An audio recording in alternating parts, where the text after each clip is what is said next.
so excited to kick off today's event, How to Build the Brand Called You in 2022, sponsored by Eaton.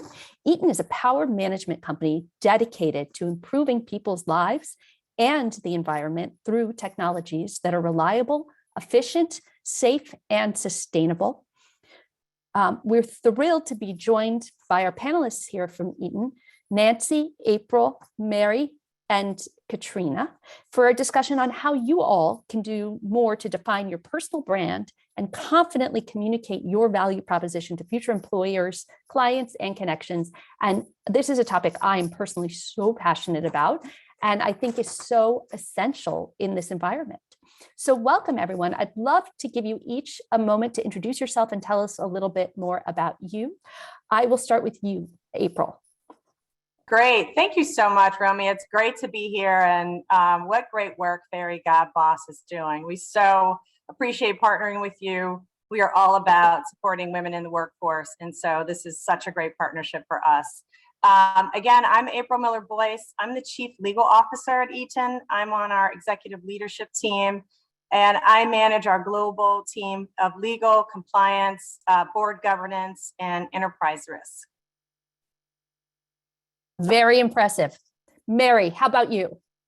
Hi, I'm Mary Kim Elkins, and thank you so much for having me on and to have all these wonderful Eaton women executives here today. We really appreciate the opportunity to share our thoughts with the community. I've been here at Eaton for 16 years. I am Senior Vice President of Taxes, and I am in charge of global corporate income tax and indirect tax items here at Eaton. I have a great global team, and we are very diverse in our offerings here in terms of who we employ, but also the roles that various people play, and that tax is actually an extremely dynamic organization here. I love it. And I think it's important, Mary, for you to emphasize that, because sometimes we hear the word tax and we think, oh, I don't like paying taxes. So we don't remember how interesting and exciting of a career it can be. Nancy, could you tell us about you? Hi, everyone. I'm Nancy Berardinelli-Krantz. So privileged to be here with my amazing Eaton colleagues and with all of you today.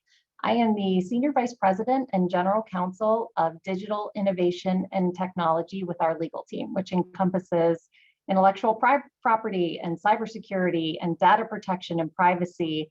And we primarily support our technology organization, our IT organization, and our chief digital officer as well. So it's a new and emerging space for all of us here at Eaton, but really exciting. I have the privilege of having several different roles at Eaton over my 10 years here, everything from ethics and compliance to litigation to government contracts to commercial business counsel. And I'm so lucky to be with an organization that supports women and all of our employees in doing new, challenging, and interesting things. So happy to be here today. Very cool, Nancy. Thank you. And Katrina, over to you. Hey there. My name is Katrina Redmond. I'm the Chief Information Officer here at Eaton. I've been here about a year, literally this month, and have enjoyed every single bit of it. We have a lot of work to do, but it's a great group of folks to do it with, and that's half the battle sometimes. I actually think this is a very pertinent topic for today because we've seen the attrition of women in the workforce throughout this pandemic, which is concerning and alarming, and we certainly want to make sure we're helping each other through this and to the other side, obviously. I spent about 18 years of my career with GE, and then I was at ABB for a little bit as well as Hubble. My background is operations and supply chain and quality for the first half of my career. And the back half of my career so far has been in this IT space, which I've enjoyed with the digital transformation that's happening and been accelerating, especially through this pandemic. There's a lot of interesting challenges ahead of us. So I look forward to this discussion today, and I'm very happy to be here. Thank you, Katrina. So one of the conversations that I know our users and audience here always want to understand is you ladies are, and I see it in the chat, everyone is so impressed by you all and what you've achieved. So I hear from our users a lot, how did you get there? What was your journey? What was your path? And Katrina, you started to speak to it. So I'm going to go back to you now and say, how did you begin your journey into information technology, and how did you navigate through these different kind of stops along the way to decide where you wanted to take your career? Yeah, and it's you know, it wasn't originally intended. It's a strange thing as opportunities present themselves along the road. I would encourage people to think about things that may come your way that you weren't initially thinking. So I actually diverged from the whole, quality and supply chain and operations space into an opportunity in IT, and I did it really by asking for it. We had a lot of issues in that particular area of the business when I was in a particular part of GE, and based on other things that I had done in my background, I had a strong process foundation, not a lot of technical foundation. So I actually asked for the opportunity to make the transition, and it was supported, thankfully, because it's been a very interesting path ever since. But it was a divergence. It wasn't originally planned. It was an opportunity that sort of presented itself. And as some of those things do for us, sometimes those things are opportunities that you don't plan, and sometimes they're the best.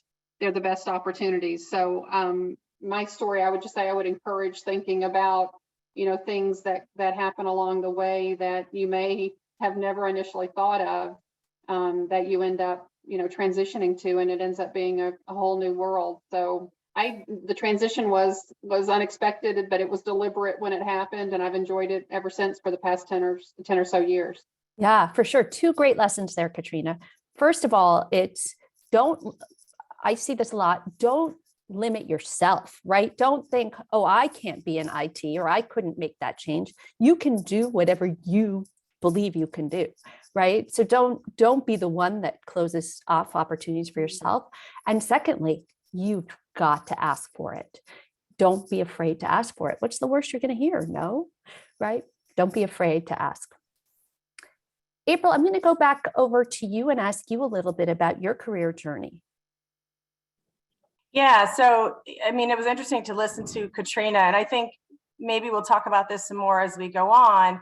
At Eaton, we are very much focused on what we call our leadership attributes. And one of them that's really important is to be a learner, right? To be a continuous learner. And it's something that we really focus on as an organization. We want people who want to grow and learn. And it's such an important part of our culture. So maybe just to go back to your original branding question a little bit, as I think about my journey, I think it's really important. So all of us obviously on this call are senior women at Eaton. We're all in executive roles, and the roles we play now as executives and leaders of Eaton are of course really different than they were when we first started our careers. I think what's really important when you're starting your career is that you really need to build a base of expertise. And that just takes time, right? You have to put in the work to become an expert at what you do. So obviously, Katrina is our CIO, and she's an expert in technology. Mary Kim leads tax, and she's an expert in tax. Nancy is an expert in a lot of things. You heard her talk about her career trajectory, but she's a legal expert and an ethics expert, and you can't skip that step. You have to put in the work. Malcolm Gladwell talks about, my team knows I talk about this a lot, 10,000 hours, right? That's how long it takes to be an expert. That's like 8 years at least.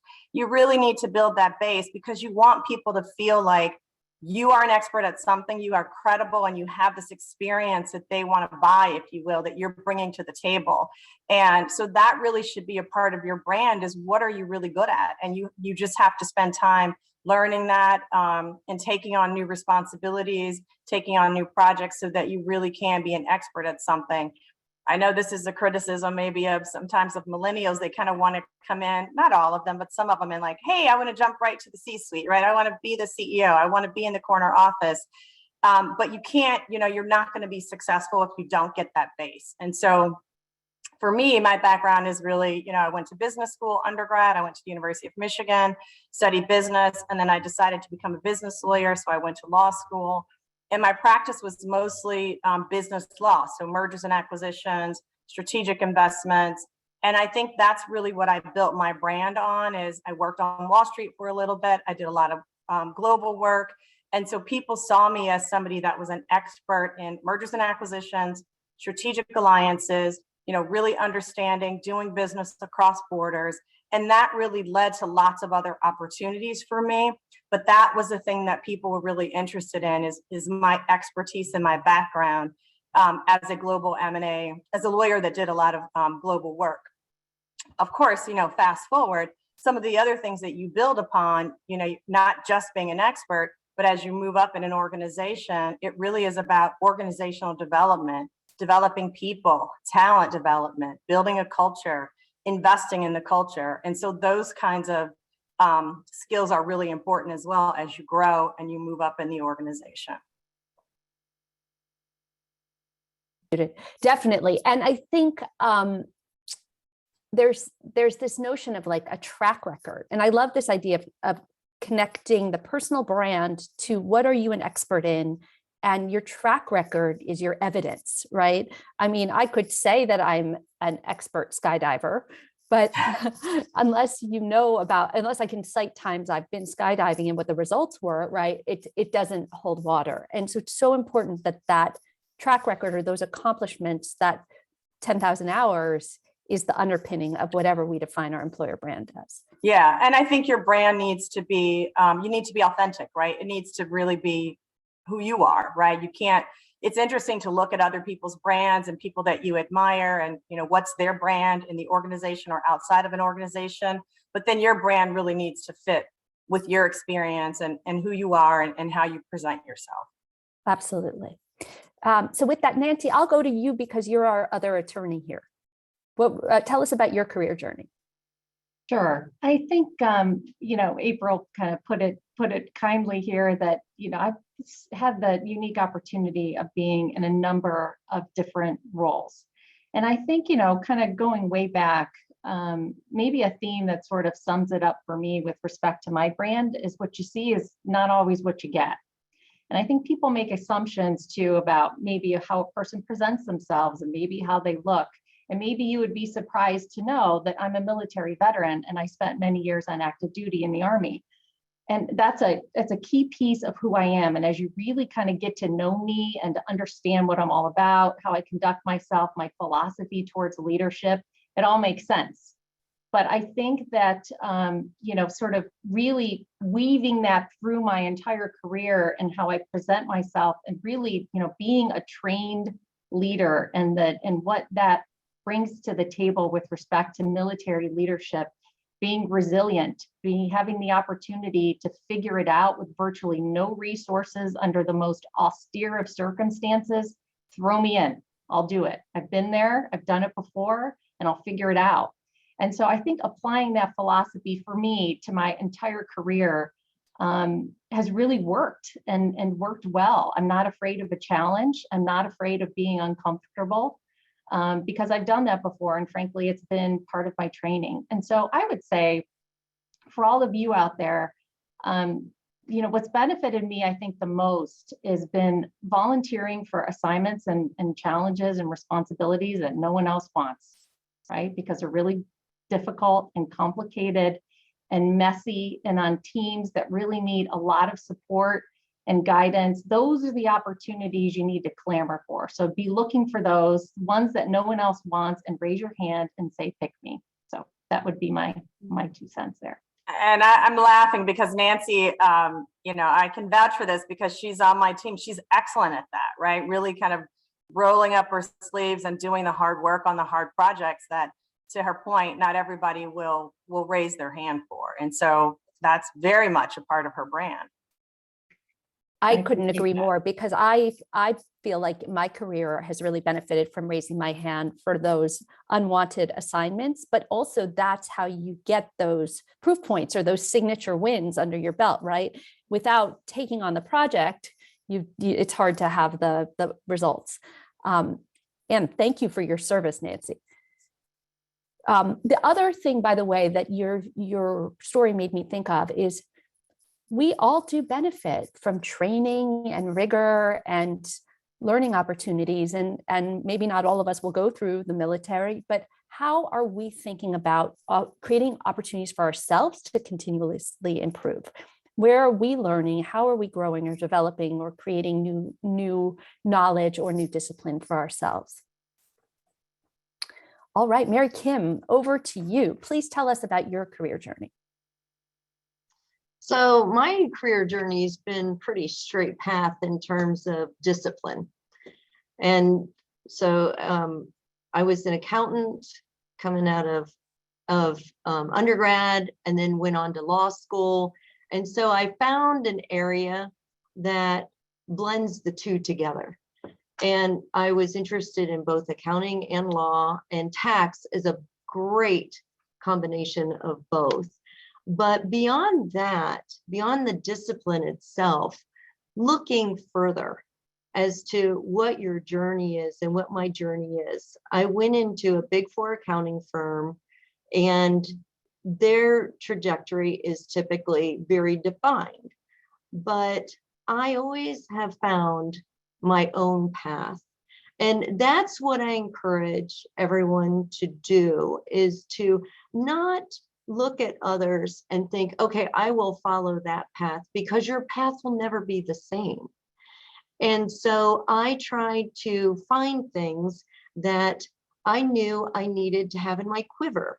Something that April talked about. What is your discipline? What are you known for? You have to get your skills down. You have to be master of things to know what you're going to do next. And that drives your career journey. And we talk about being learners here at Eaton. And I always look for opportunities that will help fill in where I need to learn a new skill or a gap that I know that I have. And it has always served me well. And I think that that's something that you have to have the courage within yourself to recognize your gaps, to recognize the areas that you know you need to fill them out, and then to go for it. To, as the others said before me, raise your hand for that opportunity. And then find, here's the other element of success on that. It's not just courage to raise your hand, but then it's courage to reach out to the people who can help you be successful in that journey.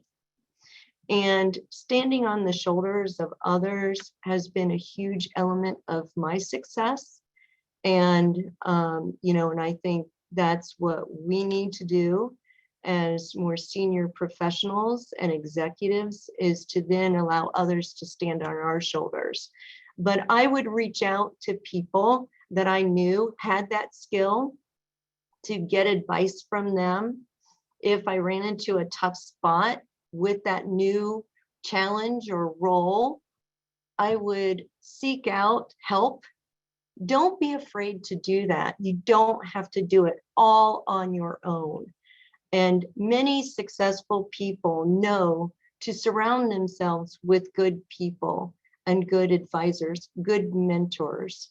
And, my career journey has followed that tax path, but I broadened there's many elements of taxation, and I tried to hit every single element as I was along my career path journey. Mary Kim, that's awesome. And it sounds extremely deliberate, also very organized and well kind of planned to really, and a great deal of self-awareness to say, like, I know I understand this thing, but this is a gap for me, and how am I going to fill it? The other thing that relates kind of to what Katrina said, Katrina, you said you have to ask, and you have to ask for the opportunities, but I think your point, Mary Kim, is that you also have to ask for help, and you have to ask for support and for mentorship and sponsorship as well. And Romy, can I add to that? I think Absolutely. For me, again, having been at a number of different organizations as the chief legal officer, to me, it's part of the beauty of Eaton and our leadership attributes is that no one expects anyone to have all the answers. And we all expect everyone to be successful at the organization, to be a continual learner, regardless of where you are in the organization. So from the shop floor to the C-suite, we expect that everyone, no one has kind of arrived and then you're just done, right? We all know that we all have more we can learn. And what are the things we're interested in learning, and what are the things that are really important for our organization or our role, right? We can focus on learning there as well. But this idea that nobody expects you to be perfect. Everyone expects that you're still learning. And it's just a great culture to be a part of. And I think it's so relevant to our conversation here today, April, because your personal brand isn't static, right? We want to always continue to evolve and grow our personal brand. So working at a place like Eaton that is constantly developing you and giving you institutionalized opportunities to learn and grow is so essential. So with that, I'm going to ask what I think is the hardest question of all of you that I will be asking today. So we'll get it out of the way. And I'm going to go back to you first, Mary Kim, so be ready. I am going to ask you to describe your personal brand to our audience. And I'm going to ask each of you to do this. And then audience, I'd love for you, as you're hearing this, to start thinking about, well, what is my personal brand and how would I describe myself? All right, Mary Kim, are you ready? Yes, I am. So when I was asked to do this panel, I actually took a poll. Asked people, what do you think my brand is? Because when I hear the word brand, it just vibrates of something a bit false or something emotional. Something you're trying so hard to be. And I kind of shy away from saying that I have a brand. And I use the phrase, what am I known for? And I talked it up to this.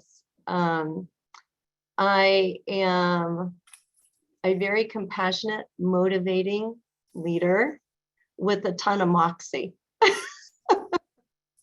So I see my colleagues laughing because they know me well. It does fit. And I think, it comes from a very genuine place because I love being a leader. And the reason I love being a leader is I love helping people. I love solving problems. I love thinking about things differently to move us forward.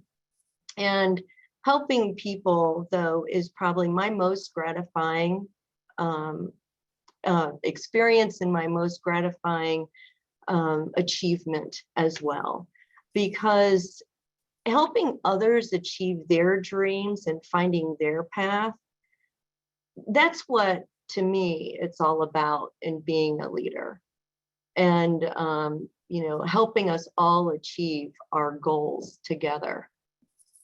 I love it. So, and I think it's interesting too, because Mary Kim, at this stage of your career, your brand is really about leadership and guidance and development more than it is about the work of an individual contributor, which is what it might have been a few years ago.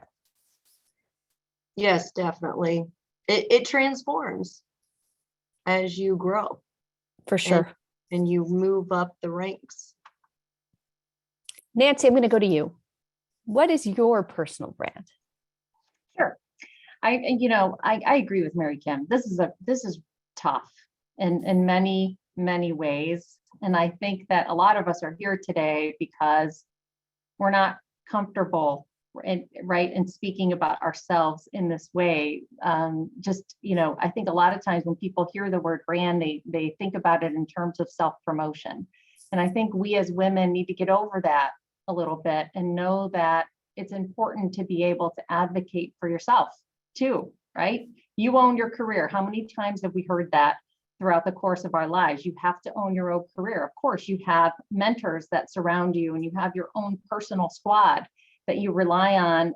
Mary Kim relied on her personal squad to say, what's my brand? What do you guys think? What should I say? Right? Those are really important relationships to have as you think and you talk about this. You know, for me, I'm going to go back to, I sort of alluded to it before on my brand is sort of what you see is not always what you get, right? I'm always going to surprise you. And so I would say if I had to quantify that in a statement, I would say I'm a discipline is very important for me, as many of you that know me, and that again comes from my military training and background, a disciplined, trusted leader that is able to build a followership on a team to get things done.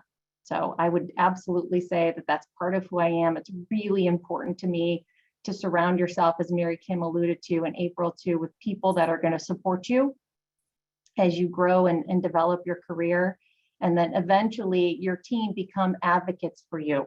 And building your brand is not only, you know, people are going to help you get somewhere, it's the people you bring along with you, because you never know where they're going to end up, frankly. And at a place like Eaton, followership is really, really important. And so being able to have teammates that trust in you and trust in you as a leader become natural advocates, and that can only be helpful. Sounds great to me. All right, Katrina, are you ready to give it a shot? Yeah, and it's so funny how we're all so similar in this. It's a strange question to answer because you don't really think about building a brand. You're just trying to get your job done, add value, you know, hope to pull folks along and forward and continuously improve things. So it is an odd question. I don't know if that's female versus male, like they have less trouble answering it, but it's one of those things I think that differentiates our gender. And for better or for worse, it's an interesting, you know, statement to answer. But I think several of the panelists here have spoken about, you know, building a depth of capability in specific areas. So, you know, growing your expertise in certain areas, and then you become kind of a go-to person for certain things. So it's a step you can't skip, and sort of through that work and that work product, you sort of develop these other adjectives.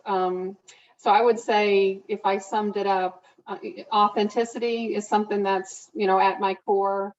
If you think about tenacity and adaptability, there's a lot of change in these corporate environments, and you can never rest. I think April said it, you've never actually arrived anywhere. There's always something converging and changing and transforming.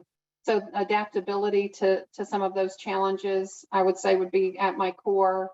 And then resiliency and tenacity. You know, not everything goes your way all the time. You don't necessarily, you know, win the conversation at the end of the day, but you try to figure out, you know, how do you find the variables that would work together to drive a better outcome. So just continually striving, you know, in that direction. So that whole tenacity and resiliency thing. And I love that Mary Kim went out to her posse, so to speak, and got the survey. I think that's a great thing to have that community that you can reach out to in these sorts of circumstances, because you never do any of this alone. So it's a weird thing to talk about your personal brand as if that's, you know, success. None of us are successful without the community of folks that we work with. And the beauty of all of that is that you help pull people along the way. And I think there's a lot of value in what Mary Kim was saying on that point.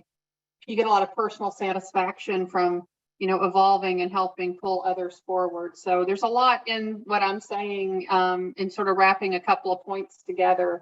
But it's something you live with. And once you've sort of created that perspective about yourself, it's actually harder to change and escape than the original creation of it. So it's really important that you know, your say-do ratios are high, and that, you know, your people can trust that you're going to deliver what you're recommending that you're going to deliver. You know, being a clutch player and somebody that others want to be in the foxhole with, because you can never do any of this alone. So I would just say, having that broad perspective around your own personal brand, it takes a village to ever succeed or accomplish, you know, any of the goals that we've ever collectively, you know, delivered. So there's a lot to that personal brand question, quite honestly, beyond our own personal circumstances. Great. And April, I'll turn to you last. What is your personal brand? So first of all, I agree so much with what's already been said by the other, Eaton women leaders on this panel. And it's so interesting. This is not something we talked about in advance, but we have so much in common, right? And so it's no wonder that we're all, we feel so well suited in our roles at Eaton and so happy in our space because we have so much in common and it fits so well with our culture. I would say, ditto to so much of what they said. I think of myself, I don't think there's kind of one word that would describe my brand, but a couple of things that come to mind, just to maybe reiterate some of what's already been said. I think of myself as a player coach. And by that, I mean, I'm really a team player. I build really strong teams. It's something that's really important to me. I talk a lot about we and what we've done and what we've accomplished. But I'm also, going to roll up my sleeves and do the work too. And that's kind of the player coach part. We don't have a lot of people who just lead and pontificate from high above, right? We expect people to do also. So that's something that's really important to me as well. Building strong teams and having a strong followership. I can't remember who said that, but that is really important at Eaton, to be able to build a team of people who are willing to follow you. It says so much about the leader, right? And it says so much about our culture that we reward leaders who people want to follow. That means they develop strong teams. And so that's something that I think that I'm known for, and I'm very much focused on, building and developing my team and making sure they have opportunities for the things that are really important for their success.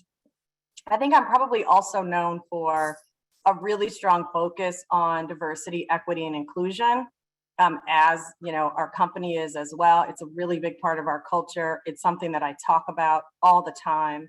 I think we're all responsible for diversity, equity, inclusion, and we need to be really intentional about it in order to be successful.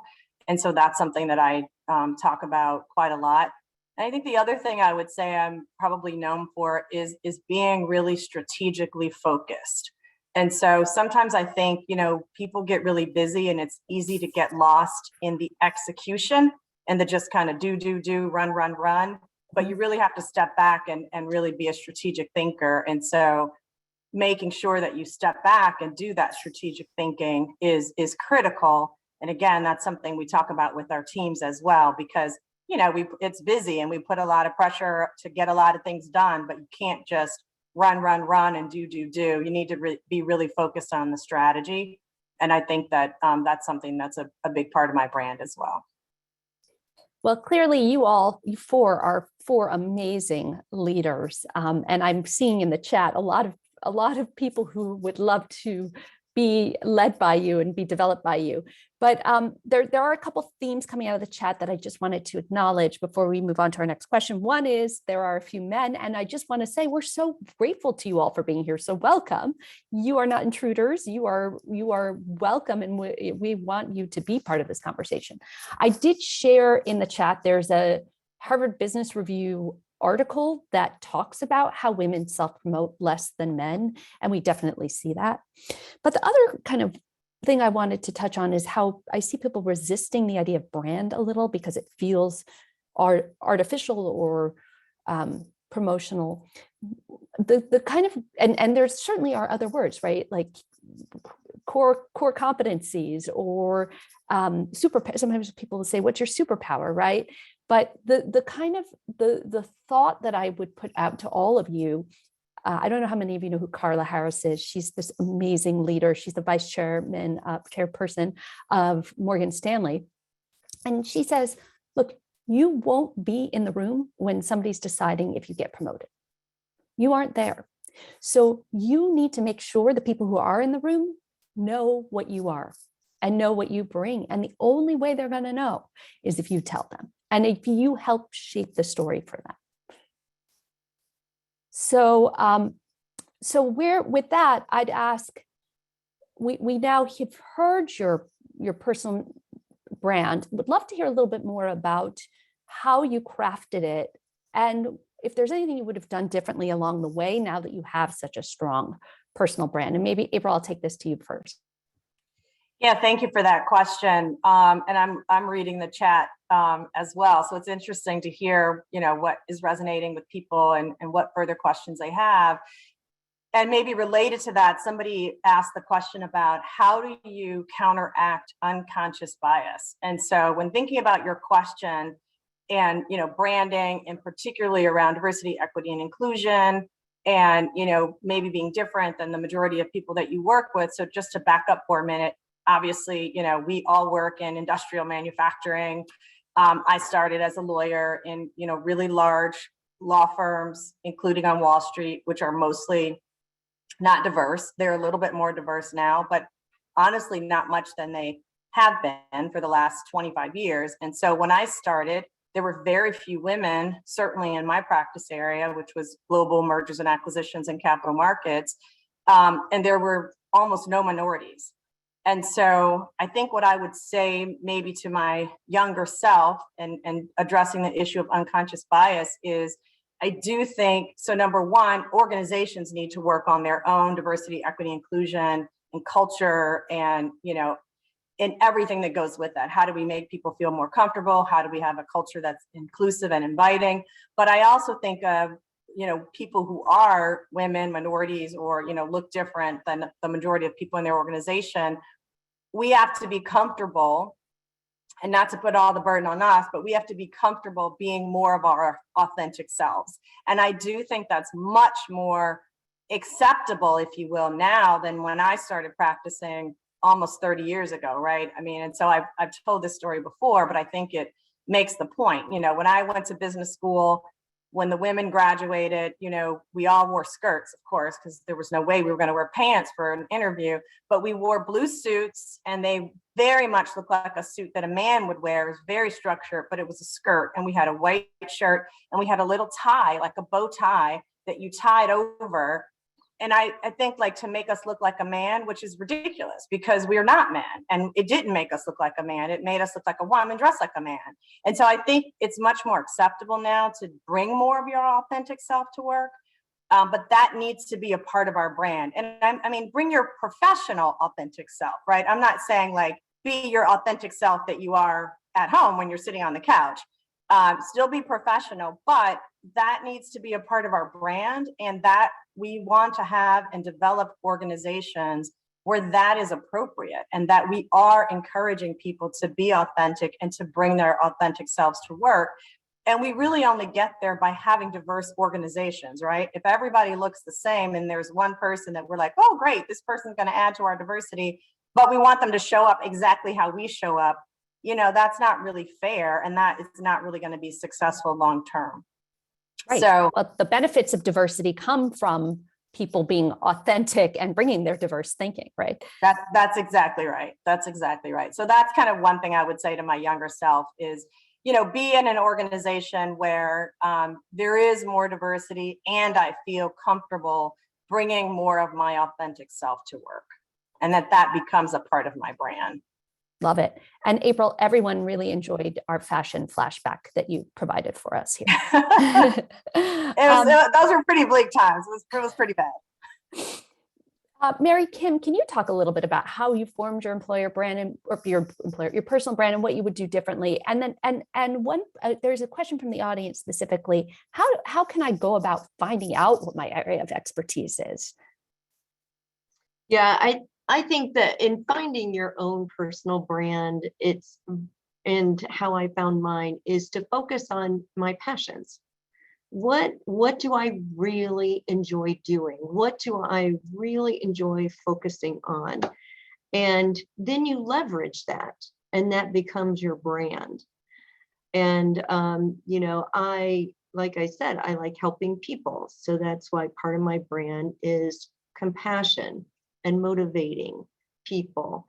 I also like solving problems, and sometimes solving problems means you have to be bold and you have to take risks, and that's where the moxie comes from, right? And so that's where you have to pull, and this goes back to what everyone's been saying about being genuine and authentic.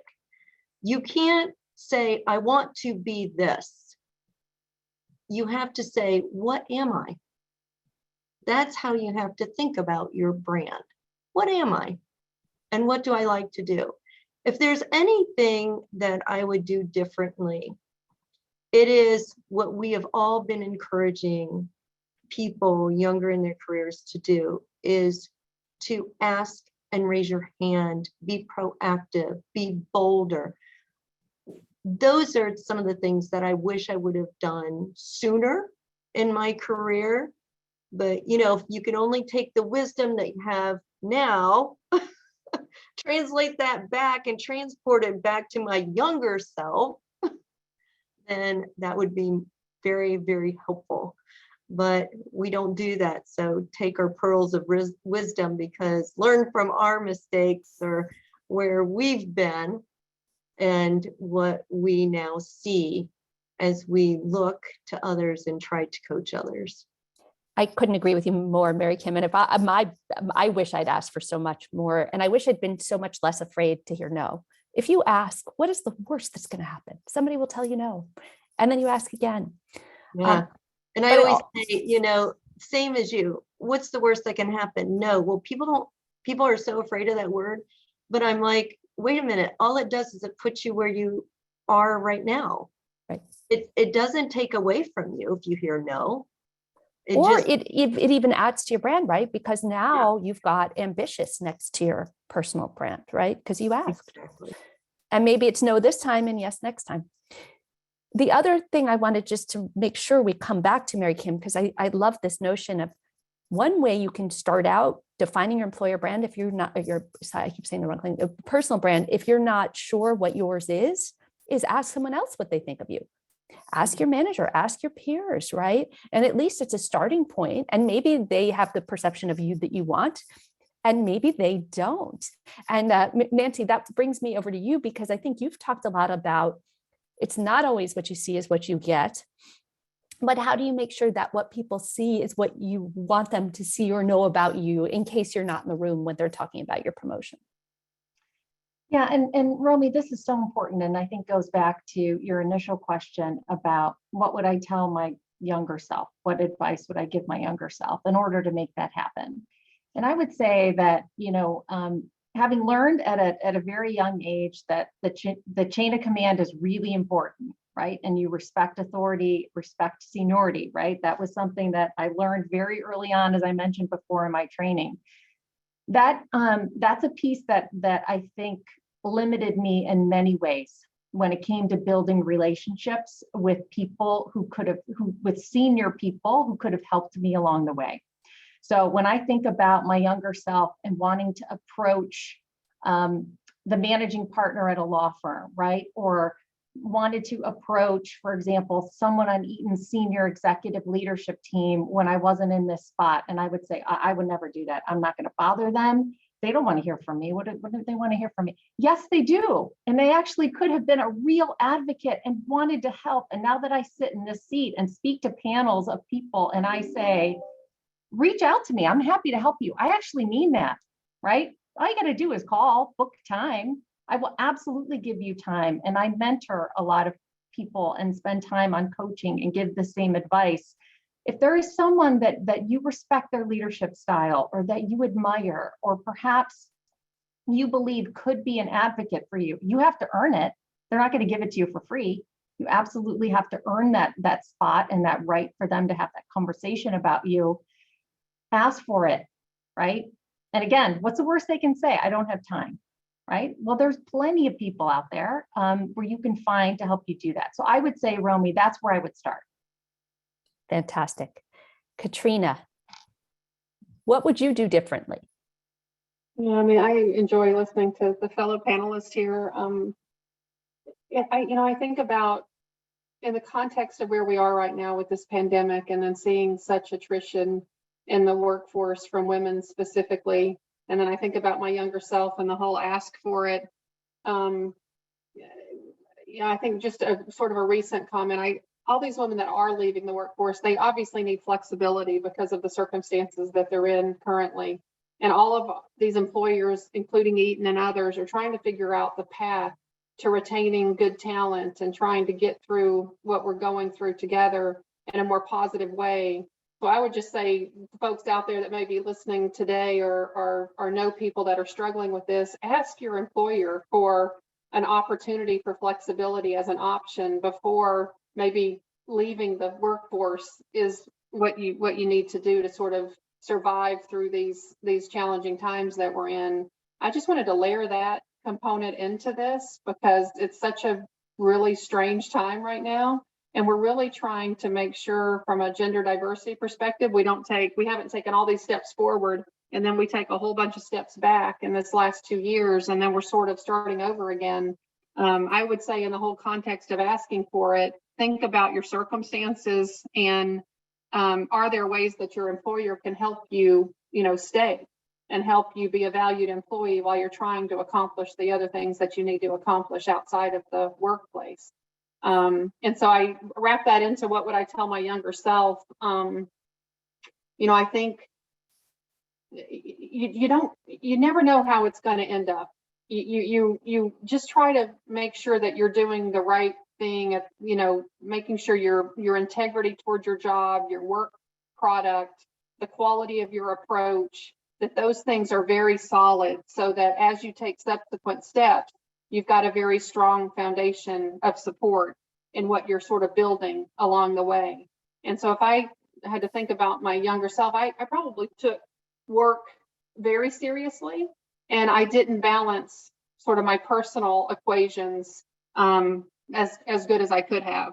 I really enjoyed work so much and I enjoyed what I was being challenged by that I really sort of let the sort of personal balance piece sort of fall to the wayside. So now in my older years, I'm doing things that, I should have been focused on sooner. I'm getting to it. I'm sort of doing things backwards. But if I could talk to my younger self, I would say, think about the balance. Make sure that you've got equal weight on sort of your personal satisfaction components with family and those types of things, a sense of community. And as you're working the work equation, you don't have to sacrifice one for the other. And I think in 2022 and beyond, it's even more true because we've evolved in such a strong direction, since when I started out so many years ago. I'm not brave enough to say the number like April was, so I'm going to punt on that one. But I really think there's a way to balance and make sure both parts of your life are as fulfilling as possible. And if I could talk to my younger self, I would say, find a way to balance. And then I'm saying that in the context of this pandemic, because women are struggling right now trying to balance the challenges with the circumstances that we're all in. And women, they've got to end up being the one that stays home and tries to figure out the kids working from home. And it's causing a lot of challenges. But talk to your employer about how you can potentially use their support in getting that balance before the answer is, I have to exit. I hope I can come back at a future date. But right now I need to make this transition. So I'm trying to relate those two components, but that's what I would tell my younger self. Make sure that you're focusing on, the bigger picture as you're enjoying your work and your career path. Yeah. There's room for both. And especially if you stay focused on what's most essential, right? In both parts of your life. I'm going to take some questions from the audience because I want to make sure we get a chance to take them. We also mentioned that if we don't get a chance to answer your question today, these will all be sent to our panelists so that you'll have an opportunity to get an answer afterwards. But I thought this was a great question. How do you collect feedback or audit, confirming that the brand you think you want to have is the one that you're perceived as? Does someone want to take that? Yeah, I will. I actually had that in my notes and I didn't get to that because I do think sometimes, we have on these rose-colored glasses about how we see ourselves, which maybe just doesn't really match reality. And so I think number one, you have to build authentic relationships so that you will be getting this feedback and, people trust you and there's a sense of trust and transparency in that relationship so that they're comfortable giving you that authentic feedback. But I like to say, have a board of directors, or as my girlfriend Felicia says, have a front row, right, of people that you trust, right? It should be your peers, people that report to you, people that are senior to you, and connect with them and ask for that feedback, right? As Carla Harris said, I think you alluded to, you're not going to be in the room where other people are giving feedback about you or advocating for you, or maybe not advocating for you. So you want to get as much information as you can before those people get in those rooms so that you can self-correct if you need to, right? And so it's just always good to be asking the question. And Mary Kim, modeled that perfectly. She said, I don't know what my brand is. Let me ask other people what they think, right? And so don't be shy about getting that feedback and that input from other people. And again, you have to have the authentic relationships so that people are comfortable giving you, maybe that difficult feedback, that how you see yourself is really different, maybe than how other people see you. No, takes a lot of vulnerability. Another question from the audience is, I am not comfortable talking about myself. I hear you that I need to self-promote or get comfortable telling other people about my achievements. How can I get more comfortable talking about my achievements? Does somebody want to take that one? I'll take that one because I struggle with that myself. And But you have moxie. I do have moxie, but I don't feel comfortable like promoting myself. Isn't it funny how those things are different, right? They are. In business, you have moxie, but when it comes to talking about yourself, it's harder to find that same. Those are two different universes. But I look at it this way. If I don't tell people about my brand and people see me telling people about my brand, they don't have the courage to do it either. And also, people want to understand what you're about. And if you want to give people a preview of what you're about, you need to explain to them what you're about. So I think about it in that framework instead of think about it as bragging or self-promotion. I think about it as I'm explaining to people who I am. Yeah, I think that's right. Katrina, a question that came in here, and I'm wondering if you might be the one to take it. Do you have any advice for people who've left the workforce and how they can come back into it? Yeah, that's a great question, because I think that has to do with that, community and network that you build sort of along your career path. So I know people, have left, and you want to try to keep those relationships fresh from your former life. And, depending on what it is that you're interested in, if you want to diverge and do something different when you come back in versus sort of finding your path back in to an organization or a function that you were, previously in. So I think the answer could be different, but I really think keeping your network, strong, keeping your, learning and engagement about, currency, what's happening in sort of the world today versus when you exited the workforce. I'm not sure the time gaps potentially, but you want to, keep learning, keep exposing yourself to the challenges sort of that are in the workforce, today. How can you fit within that as you're looking to segue back in into the environment, work with a corporation like yours that can help, kind of make those connection points. But I think, keeping that community, whether you're actively in the workforce or have stepped out, you want to try to keep, your finger in the pie, so to speak, so that you can, the relevancy of what you would be joining at whatever time period you're coming back. You want to make sure that aligns. And then, since you've been out and you've prioritized some other things, make sure you're doing something you're enjoying and that you get personal satisfaction from. I mean, I love what I do and I get personal satisfaction from it. And it really sort of, makes me, happy at any given moment to see the accomplishments or the team accomplishments.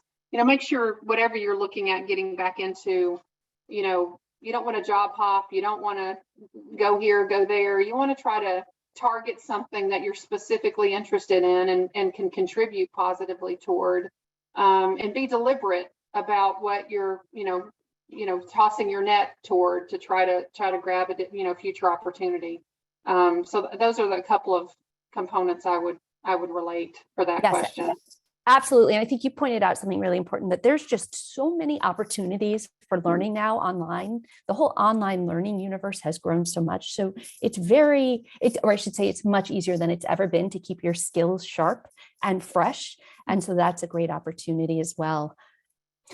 All right, Nancy, last audience question is going to you, which is, what if those stretch assignments or those unwanted assignments are not readily obvious? How do I suss them out? How do I detect them if I don't know what they are? This is all about relationships. It's all about relationships within the organization. And, you know, if we're too narrow focused about what the opportunities are. So for example, let's say you work on a team, or within a function or one individual business, and you're only looking here, it's going to be too narrow of a focus to try to find those incredible opportunities that are going to help you grow and learn. So by building relationships that are outside of your sphere, okay, and your immediate sphere, what I'm talking about is that's where you're going to find these incredible opportunities in space where you may not have any exposure to it at all, okay? And let's face it, we're so busy. We have so much to do, right? At Eaton, we have so many different priorities we're working on. We've made commitments that we absolutely intend to fulfill. We need bodies, right? We want volunteers. We want people who are ambitious and motivated to come, and they don't necessarily have to be here, right? We'll teach you, we'll train you. We just want people who are willing to learn. And so I would say, look outside of your immediate sphere, and you can only do that by making sure that you're creating relationships. Awesome. All right, we have 1 minute left. So I'm going to ask you in 10 seconds, Nancy, I'm going right back to you. What is the one snippet you want everybody to remember about building your personal brand? I would say be very intentional about it. Write it down as part of your goals for the year and focus on it, right? Every week, you're going to have one more thing, one more person you reach out to, one more email that you send asking for help, one more coach that you're asking for advice from. Be intentional. Be intentional. Katrina, one last thought about personal brand. Yeah, I would say don't forget the work product, what you're producing every day. It really is sort of speaks, and it's the domino effect forward. Don't ignore that component. Doing some of the other things, make sure your work product is solid and your delivery is solid, and a lot of other things get built positively from there. It's all about the substance. Mary That's right. Kim, your last thought. Build it off your genuine passions. And April. I'm just going to echo what my panelists said. Be authentic, be intentional, be excellent, deliver great work product. I think those three things together will really serve you well.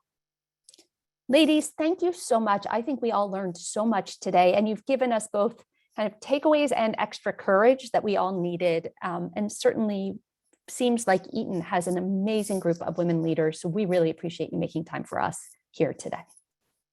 Thank you. Bye, everyone. So much Thank fun. you, Amy. Thank Thanks, you. ladies. Everybody.